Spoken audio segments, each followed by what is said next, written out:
So we're beginning the 4th chapter of Sefer Yetzira, and again the overall structure is that the first chapter spoke about the 10 sefirot. The second chapter spoke about the creative power of language. And language, the alphabet is broken up into 3 parts.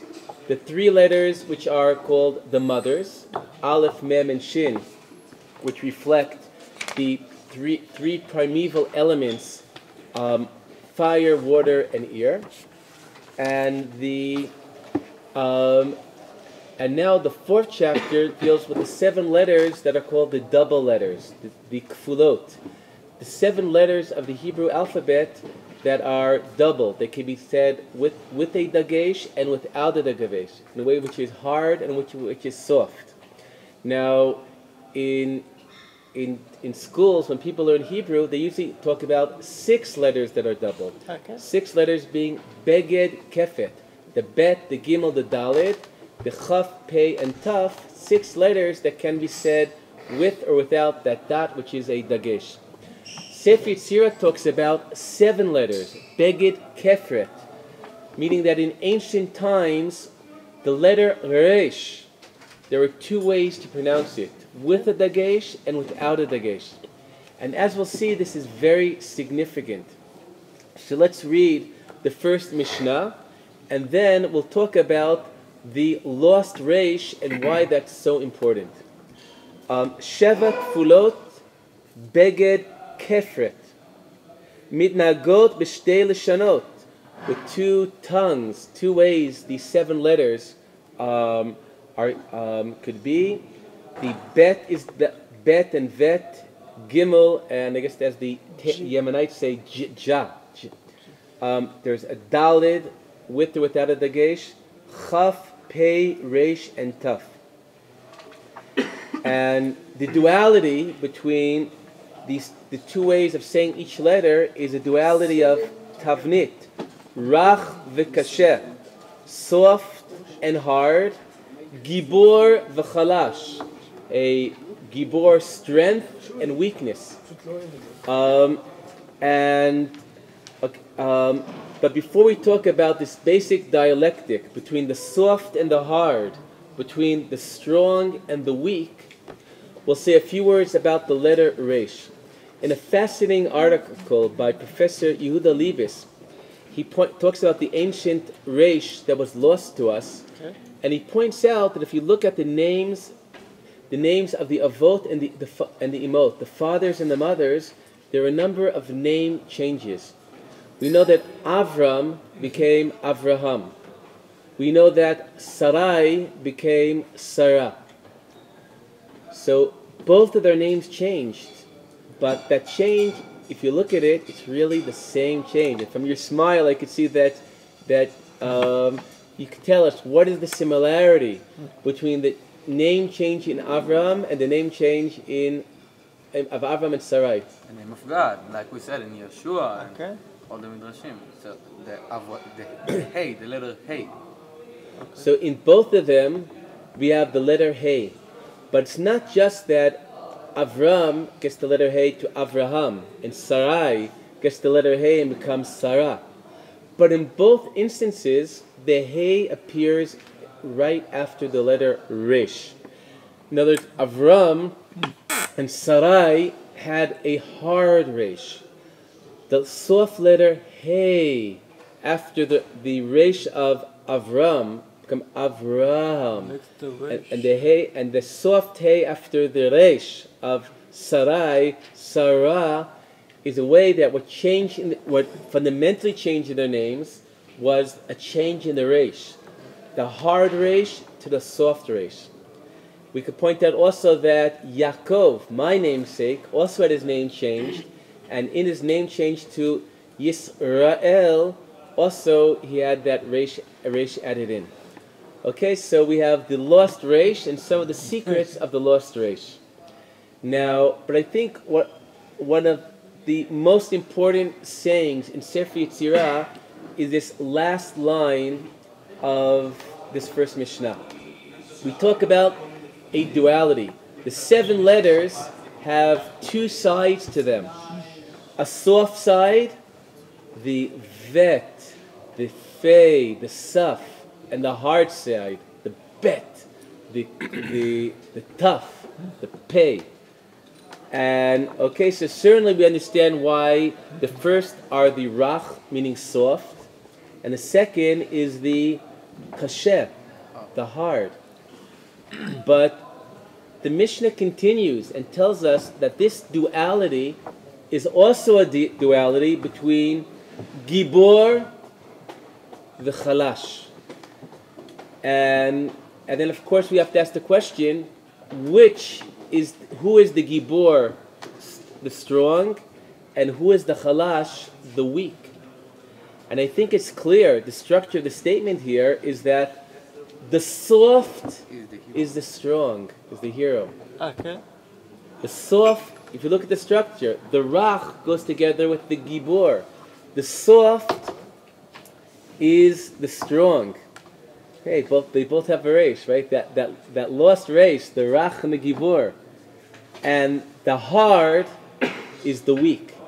And again, this is something which may be different than the way we think of things.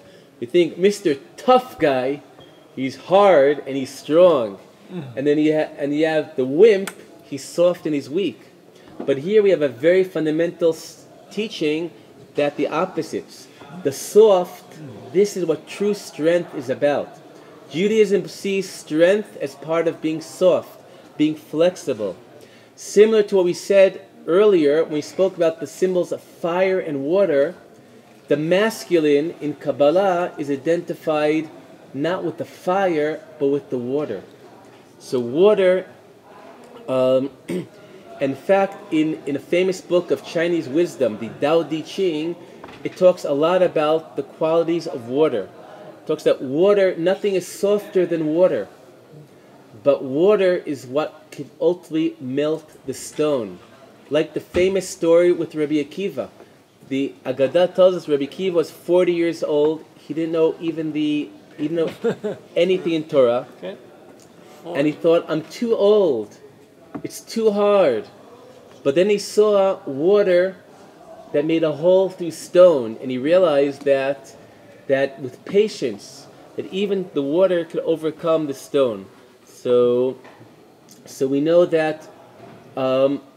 So the power of water, the power of soft, this is true strength. The Mishnah in Pirkei Avos says, who is a gibor?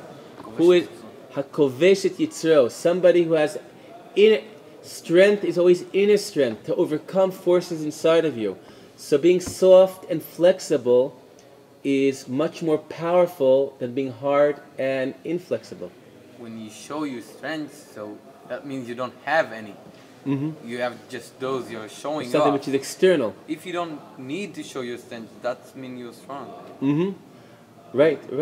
We know there's also saying in the Talmud, be soft like a reed, and the rach kekeneh, and not kashe ke'erez, and not stiff and hard like an erez tree. Okay. Now, so if I quoted earlier before the Tao Te Ching, there's another saying there that somebody is flexible. It says when a baby is born, the body is soft and flexible. After death, the body becomes stiff and hard. Somebody who's flexible is young. Mm-hmm. Somebody who is inflexible, then you're old. So if you want to be strong, you want to be a gibor, be soft, be flexible. When Nachman says, don't be an old man, it means be flexible. Right, and Rabbi Nachman also has all sorts of stories about different people that, in the story of the 7 beggars, they meet different people, and it turns out each person he looks much younger, but in fact, he's much more ancient, but he's able to, he looks like a baby, but he's very ancient. Now, one moving application of this statement is that after the kidnapping of the 3 teenagers, 2 of them who studied at Makor Chaim, so there's a video that Rav Dov Zinger says that people tell him, be strong. And Rav Dov says, you know what, everyone tells us, be strong. After going through that tragic event, I said, I tell the students, be soft. So I contacted Rav Dov and say, your response to all the people saying, be strong, and you say, I don't tell my students to be giborim, I tell them to be rakim. I say, according to sefer Yetzira, that you're in agreement, because true strength is somebody who is soft and flexible. This is the ability to really have your strength. Okay? So now we will continue in the second Mishnah. Sheva kfulot beged kefret yisodן. We now will have 7 qualities that each one is connected to one of these 7 letters. Okay. And later we'll see that each of these 7 qualities have a positive side and a negative side. Sheva kfulot beged kefret yisodן. Chachma, עושר, זרע, חיים, ממשלה, שלום, וחיים. Okay, so and these 7 qualities we'll see in the next one. Chachma is wisdom, Osher is riches, Zera is children, Chaim life, Mמשלה ruling, Shalom peace, Chain charm. But each of these 7 qualities have a positive side and a negative side, and these 7 letters reflect that each of these basic qualities can be taken in 2 ways. The same way that in the second chapter we saw that the 3 letters, the letters Ayin, Nun, Gimel, could be Onig, which is the highest pleasure, but it also could be Nega, affliction. The same force often goes to both directions. Okay, so this is what we see in the third Mishnah. Sheva kfulot beged kefret. Bdבור, ובתמורה. תמורת חכמה איבלות. The איוולת. The change of wisdom is foolishness. תמורת עושר עוני, wealth, poverty. תמורת זרע, fertility. שממה, desolation. תמורת חיים מוות. We have the opposite of life is death. תמורת ממשלה, עבדות. Rulership is slavery. תמורת שלום, מלחמה. The opposite of peace is war. תמורת חיים, כיעור. And the opposite of charm is ugliness. What I think is critical here, I think if we try to connect this to what we said in the first Mishnah, which is to realize that on this column, the positive elements are connected to being soft and being strong. And the negative is being hard and being weak. And I think this is very interesting, certainly with the life and death. This is exactly that quote I said earlier from the Tao Te Ching. But in terms of Shalom and Milchama, peace and war, I think this also gives us an interesting insight. That peace is about being, peace and war, flexible and hard. That I think is an obvious connection. Somebody who is more flexible is going to be able to live in peace, where somebody who's harder is going to find himself in milchama, in war. But additionally, we have the duality between being strong and weak, saying that peace is about being strong, war is about being weak. Okay, so we should be soft, we should be strong, and we should be privileged to peace. Okay, now on to the fourth Mishnah. Sheva kfulot beged kefret. Now the 7 basic letters will be connected to the 6 directions of the world and that center point inside of them. Mala, mata, mizrach, marav, tzfon, v'darom. Above, below, east, west, north, south. Veichal HaKodesh mchuvan b'yemsa. And we have that center point. In Sefer Yetzira, the center is the holy. The holy itself is the center. And that expands out to all the directions. V'hu noset kulam. And that center point, which is source of being, of holiness, holds everything. Connected to, of course, the idea of the Beit HaMikdash. The Beit HaMikdash is the Heichal. The Heichal is seen as a divine, sacred center that is a source of blessings to all that around it. Now, we also know that the 6 directions, we know the symbol of Magen David is connected to this cosmic signal of symbol of the 6 directions, and that's why Magen David is universal. I remember when I arrived in Rishikesh in India, I saw all the taxis had Magen Davids on them. So I'm sure this is in respect for all the Israelis that do their after the army trip in India. But eventually I realized that the Magen David is also an ancient Hindu symbol, also based on because of the symbol of the 6 directions, and beyond the 6 directions, sometimes it even has an eye in the center to reflect that we have that center point. Okay. It has a point in the center, like a circle, not an eye. Right, to reflect that we have the 6 directions, but we have also a sacred center.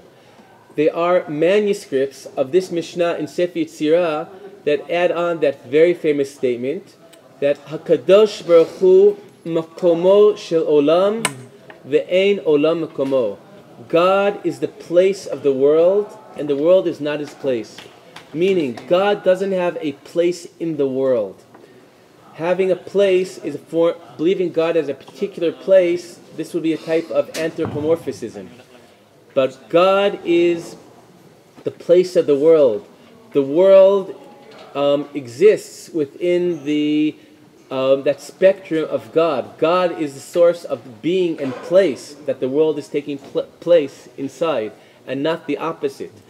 This statement is said also in another significant Kabbalistic work, Sefer HaBehir, that close to the beginning it says that the Torah begins with the letter Bet, because Bet is a symbol of Bayit, a house. The letter Bet looks like a house, closed in the 3 directions, and some sort of an opening, and Bet is also identified with the divine sefer of Chachma, one manifestation of divinity. And on this Sefer Behir says, and this is what teaches us, Hakadosh Baruch Hu makomo shel olam ve'ein olam makomo. So saying that God is place is really a tremendously deep statement. God, we know that one area that Jews still use the word of place, makom, talk about God is in consoling mourners, that we say hamakom yinachem otchem. But in Chazal, often makom, hamakom, place, the place, was used as a phrase to describe God. And I think this is a very fundamental, essential statement about what God is about. Okay, so we don't have enough time that we imagine the makom as a place. We don't have enough. The name of God. Right. So we don't. So we use it less than usual. In fact, if I recall, Professor Orbach points out that in many manuscripts, what now appears as Hakadosh Baruch Hu, in the original manuscripts is often Hamakom. Okay. So didn't we see it in another parak like before? Yeah. Well, that was an argument of mine. In the first chapter, it says that somebody in contemplating God should be bolein picha miledaber v'lebecha milarher. Hold back your mouth from speaking and your heart from thinking. Stop thought and speak. But if you fail, if your thoughts start running, shuv l'makom, return to the place. And then the question there was, what is Sefer Yetzira referring to when it says return to the place? My argument was return to the place meant return to God. Try to again free yourself from your thoughts and your words to return to a state of consciousness that you are with makom. Makom meaning God. one place where makom still appears in the Mishnah is also in a passage that deals with meditation about the Hasidim Arishonim, which spend an hour before every prayer, kedei lechavein libam lemakom, to guide their heart to the place. Okay. Now, a lot of the next Mishnah tells us about these 7 letters, how significant there being 7, and inviting us to look at reality, to discern reality through the qualities and these letters. Because this has showed up in different forms previously, I'll just read it without developing it. Sheva כפולות בגד כפרת, sheva lo shesh, sheva lo shmona, 7 not 6, 7 not 8, b'chon bem v'chokor mehem. Discern things, study things through them. Hemed davar borio, stand things in their clarity. Vashev Yetzira mechono, and by clarifying different aspects of the world through these letters and their qualities, this allows us to sit the Creator in His place. Now, the rest of the chapter, which we're not going to read inside, has a basic structure that I'll just talk about the basic structure, and which tells us that these 7 letters, each of them appear in the 3 basic aspects of reality. Okay. Reality in Sefer Yetzira is divided to Olam, Shana, and Nefesh. Olam, world, means space. Shana, literally year, but talks about time. And Nefesh would be soul. And Sefer Yetzira shows us that there's a parallel between time, space, and soul. We saw that in the previous chapter, that the 3 primeval elements, fire, water, and air, appear both in time, in space, and in soul. Here too, these 7 letters and their characteristics all appear in space, time, and soul. In space, they talk about the 7 stars. So maybe we'll read it quickly. Sheva כפולות בגד כפרת, the 6 Mishnah Yisod, חכקם, חצבן, צרפם, שקלן, ואמירן, וצר בהם, 7 כוכבים בעולם, the 7 stars in space, 7 ימים בשנה, ו7 שערים בנפש זכר ונקבה. Space has 7 stars. The 7 stars are the sun, the moon, and the 5 planets that were visible in ancient times. 7 days of the week are clear, and the 7 gates referred to in our head are 2 eyes, our 2 ears, the 2 nostrils, and our mouth. Okay. What the chapter does in the continuation is go to the 7, take the 7 letters, connect them to each of these, to a different day of the week, a different one of the 7 openings to the gates to the head, and to different one of the stars. So we have that development. I'll focus at the closing, the last Mishnah, which is on the side of the page that most of you don't have, so let me apologize for that. But I'll read this last Mishnah, and Mishnah 15, and there, we have a few copies. Well, okay, so I'll look on with Reb Sivan. Sheva. The chapter ends with Sheva כפולות בגד כפרת. Shebehen nechakim, we carve out. Shiva olamot, 7 worlds. We always heard about being in seventh heaven, right? A belief that of 7 worlds. 7 worlds, Sheva rikim. Here's the 7 heavens. Sheva artzot. 7 lands. Maybe we could see these as the 7 continents. Although in times of Sefer Yetzira they didn't recognize the globe as we do.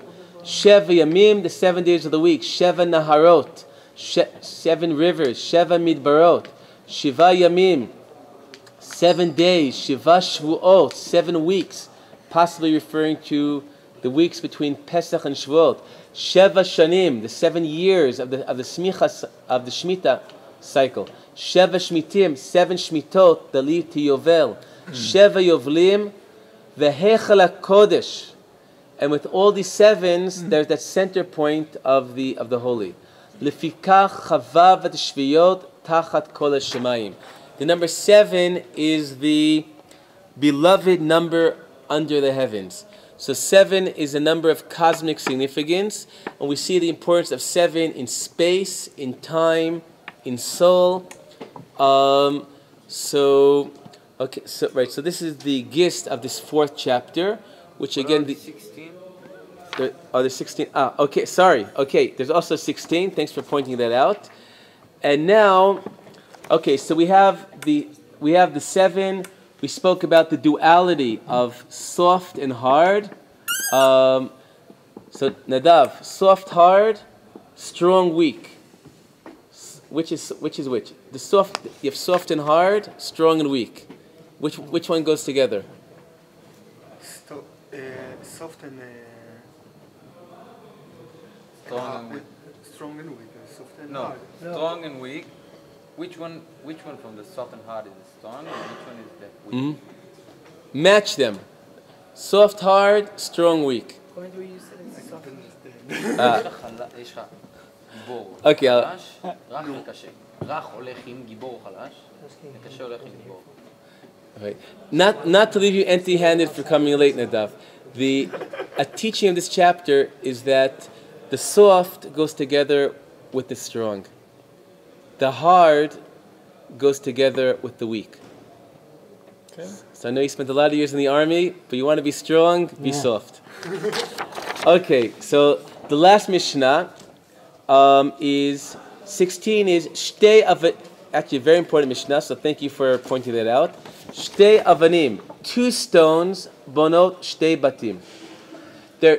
Here, stones are like letters. 2 letters, you could build 2 houses. The houses would be, there are 2 ways to set up 2 letters. If you have A and B, you could do AB, you could do BA. Shalosh Avanim, but if you have 3 letters that are building blocks, bonot Sheish Batim. 3 letters, there's 6 ways to organize 3 letters. I think in mathematics we would call it 3 factorial. Arba Vanim, if we have 4 letters, bonot Arba Veshim Batim. 4 factorial is 24. Chamesh Avanim bonot Mea Veshim Batim. 5 build 120. Sheish Avanim bonot Shvamot Veshim Batim. Sheva Avanim bonot 5,040 בתים. מכאן ואילך צא וחשוב. מה שאין הפה יכול לדבר ואין האוזן יכול לשמוע.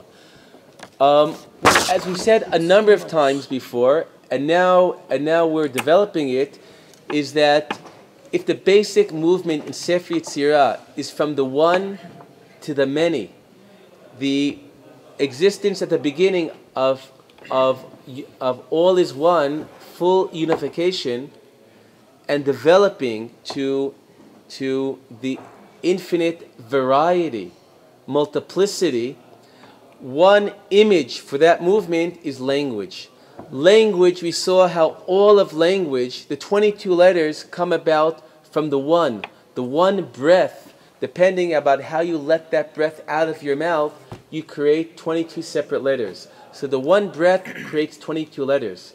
These 22 letters become building blocks. And these building blocks have infinite possibilities about how to connect them together. 2 letters could form 2 ways to set them up. 3 letters, 6. 4 letters, 24, etc., till you get to 22 letters. That becomes 22 factorial, which is a number beyond at least my ability to express. 1.124007 E plus 21. Right. Okay, and that's if you use every letter once and use all the letters, which of course we realize this could go on and on. So this chapter ends with the image about why these letters, ultimately in their combinations, all that can be said, written, conceived, it's all in different ways to link up these letters. Okay, self davar, hakol nishma, et Elohim yira, ve'et mitzvotav shmor, ki ze kol ha'adam.